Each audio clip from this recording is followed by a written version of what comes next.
Okay, so in this video, we are going to be starting to look at gender and sexuality.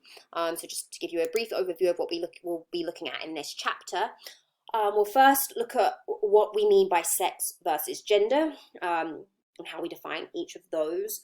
In this video, we'll look at specifically at how sex develops, but in the next video, we'll focus more on gender identity as well as gender roles and gender schemas. We will then look at the evolutionary theory or perspective of gender. And then we will look at what we mean by transgender versus transsexual. We'll look at gender dysphoria, and then finally we will look a little bit at sexual orientation. So at this point in the chapter, when I refer to sex, we are talking about biological sex. So that is the classification of a person as either male, female, or intersex, which we'll look at on the next slide, based on two things: their sex chromosomes and their reproductive organs. Okay, now this is not the same as gender. Gender is then the mental state that is associated with being either a man or a woman or some other gender. It's a concept that distinguishes between masculinity and femininity. And it's basically all of the behavioral, cultural, and psychological traits that we associate with being either a man or a woman. So it's what you feel. It's that mental state of being either a man or a woman or some other gender. Now, the reason we are going to look at sex and gender in a psychology class is because they play a very important role in how we actually interact with the world and how we think and behave. You know, they influence how we socialize, the careers we choose, our memories, our emotions, our sexual activities. You know, the way we classify our gender and our sex is a huge part of what makes each of us who we are. And in addition to that, sexual behavior is also a huge part of what makes us human. And so, of course, psychologists have studied it. And so we're going to look at some of the research in this area. First, I want to discuss, what determines our biological sex. So when dad's sperm and mom's egg come together, they form a zygote. Okay, we've spoken about zygotes before. That's our one-celled organism.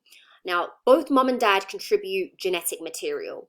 So a zygote has 46 chromosomes, but technically it's 23 pairs, 23 from mom and 23 from dad. And then they come together to create these 23 pairs or 46 chromosomes. Now, the 23rd pair of chromosomes are called sex chromosomes because they tell the zygote whether to turn into a male or a female. Now, sex chromosomes can be either an X or a Y.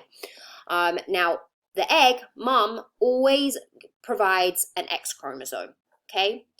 It's actually dad's sperm that determines whether the baby is genetically male or female, because the sperm can either be an X chromosome or a Y chromosome.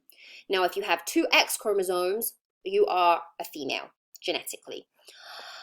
If you have an X and a Y chromosome, then you are male. Okay, now from this point on, those chromosomes will always be the same. Okay. However, the formation of the reproductive organs may not necessarily match the original genetic sex, and that will bring us to intersex individuals in a second. But first, I want to discuss how this happens. So, gonads are sex glands. Basically, once sex is genetically determined, the gonads will either develop into testes in males or ovaries in females, and each of these will release hormones that influence the development of primary sex characteristics.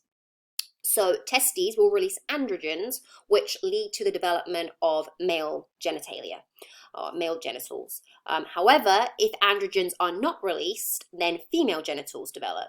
So basically, without androgens, all infants would develop female external reproductive organs. Okay. Now, I know it says here ovaries release estrogen. They do, but it really is the lack of androgens that are leading to the development of female genitalia.